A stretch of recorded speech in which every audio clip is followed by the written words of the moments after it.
Well, the auto industry, as you know, has been in turmoil for much of the last year. As the recession set in, car sales plummeted, pushing two of the nation's big three automakers to request federal help and eventually pushing both of those companies into bankruptcy.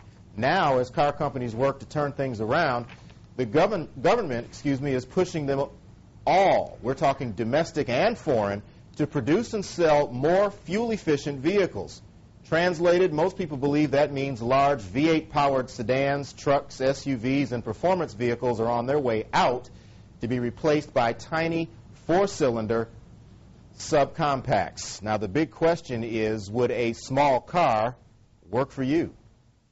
Regardless of whether you prefer a larger vehicle, the Obama administration is making one thing clear. Future vehicles sold in the U.S. will be more efficient. If that means smaller, so be it. The goal is to set one national standard that will rapidly increase fuel efficiency without compromising safety by an average of 5% each year between 2012 and 2016. The new corporate average fuel economy, or CAFE standards, are designed to help wean America off its oil addiction.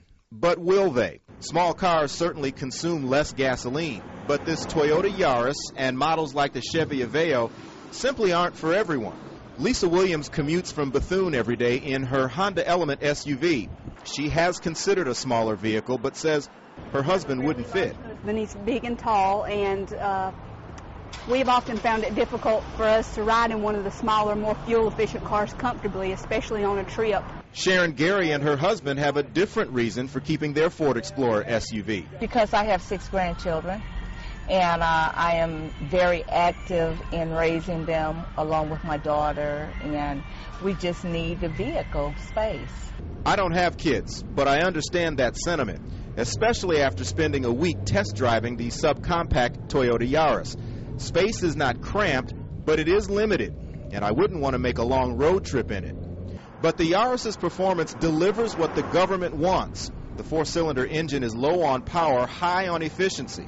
The Yaris gets an EPA estimated 29 mpg in the city. The biggest advantage, of course, will be right here at the pump with a small car like this Yaris. I've been driving it for a week. Have put about 160 miles on the car, only used half a tank, and the fill-up was about $16. But that, in and of itself, still isn't enough to make some people switch. It does not matter how high gases go up, they're not going to strong-arm me into buying a smaller vehicle.